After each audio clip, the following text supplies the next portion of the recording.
তো এখন আমি আলোচনা করব প্ল্যান ইরেগুলারিটি বা হরিজন্টাল ইরেগুলারিটি নিয়ে। তো এটা আমাদের হলো প্রথমে যেটা আছে সেটা হলো টর্শনাল ইরেগুলারিটি, এরপর রি-এন্ট্রান্ট। কারণ এগুলো একটা একটা করে আমি আলোচনা করবো, প্ল্যান ইরেগুলারিটি বা হরিজন্টাল ইরেগুলারিটি। তো প্রথমেই টর্শনাল ইরেগুলারিটি নিয়ে আমি আলোচনা করব। তো টর্শনাল ইরেগুলারিটি হলো আমাদের এই যে এখানে একটা ফিগার আছে, এটা বিএনবিসি থেকে নেওয়া। এটা দিয়ে আমি যদি দেখাই, আমরা বিল্ডিংয়ে শেয়ার ওয়াল ব্যবহার করি ল্যাটারাল লোডটাকে রেজিস্ট করার জন্য। তো শেয়ার ওয়াল ব্যবহার করার আমাদের কিছু আছে, নিয়ম আছে, সেটা আমি শেয়ার ওয়ালের লেকচার আলোচনা করব।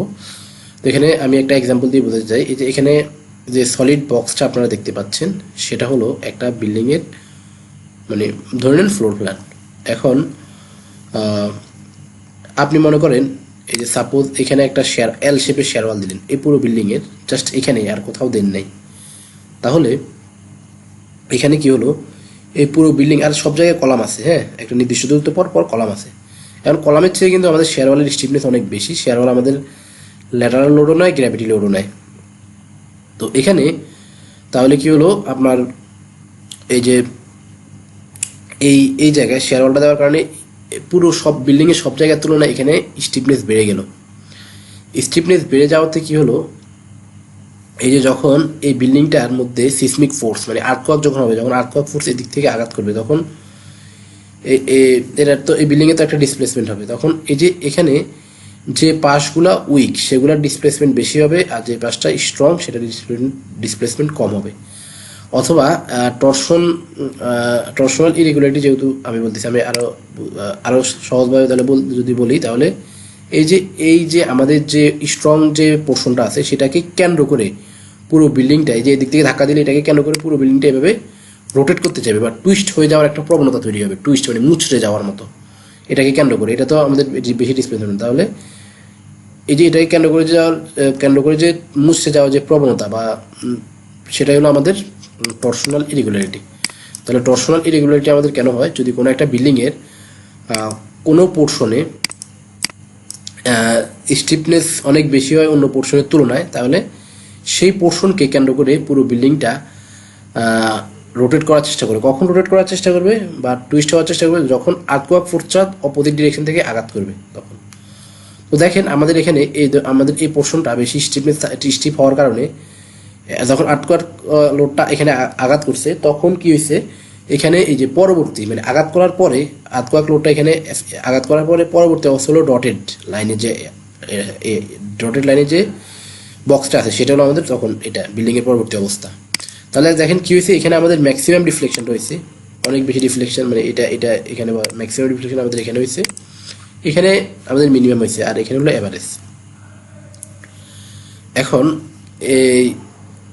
এটা হলো আমাদের এখন আমি একটা কারণ বললাম যে স্টিফনেস এক জায়গায় বেশি এক জায়গায় কম, সেটা হলে টর্শনাল ইরেগুলারিটি হতে পারে। টর্শনাল ইরেগুলারিটির আরও কয়েকটা কারণ আছে, সেটা হলো অনেক সময় যে শেয়ার ওয়াল না থাকে, কলামও থাকতে পারে। শুধু মনে করেন এক পাশে কোনো কোনো কলাম ক্লোজ অনেক, আরেক পাশে অনেক গ্যাপ গ্যাপ কলাম, তাহলে কি হলো, এই যে এই পাশে মনে করেন কোনো কোনো কলাম আছে, তাহলে এই পাশের স্টিফনেসটা বেড়ে গেল, আর অন্য পাশে কি গ্যাপ গ্যাপগুলো করে কলামগুলো থাকার কারণে স্টিফনেসটা কমে গেল। তাহলে এই পাশকে কেন্দ্র করে একটা টুইস্ট হওয়ার তখন প্রবণতা তৈরি হবে। এটা একটা। আবার অনেক সময় এরকম হয়, সিঁড়ি আমাদের এক কর্নারে থাকে বিল্ডিংয়ের, সিঁড়ি এক কর্নারে থাকে, সিঁড়ির যে পোর্শনটা সেটা কিন্তু অনেক স্টিপ, কারণ সেখানে আমাদের 4টা কলাম থাকে ক্লোজলি। তাহলে সেখানে এক কর্নারে সিঁড়ি থাকলে সিঁড়িকে কেন্দ্র করে আবার হয়তো সে যেহেতু এখানে স্টিফনেস বেশি, পুরো বিল্ডিংটা একটা রোটেট করার চেষ্টা করবে বা টুইস্ট হয়ে যাওয়ার মতো একটা প্রবণতা তৈরি হবে। তাহলে এটাও আমাদের একটা টর্শনাল ইরেগুলারিটি আমাদের কারণ। তাহলে এটা ছিল টর্শনাল ইরেগুলারিটি আমাদের কারণ। এখন আপনার বিল্ডিংয়ে টর্শনাল ইরেগুলারিটি আছে কিনা সেটা আপনি বুঝবেন কীভাবে, সেটা হলো এই যে এখানে যে ম্যাক্সিমাম ভ্যালুটা পাইছেন সেটা যোগ মিনিমাম বাই 2, তাহলে অ্যাভারেজটা পাবেন।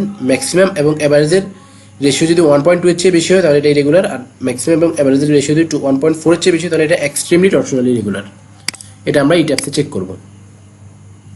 ওকে, এরপর হলো রি-এন্ট্রান্ট কর্নার। রি-এন্ট্রান্ট কর্নার মানে আপনার বিল্ডিংটা যদি এল শেপ, টি শেপ, প্লাস শেপ বিল্ডিং হয়, তাহলে সেগুলোকে এই যে এই রেশিওটা আপনি দেখবেন, মানে এই ক্রাইটেরিয়াটা ফুলফিল করে কিনা।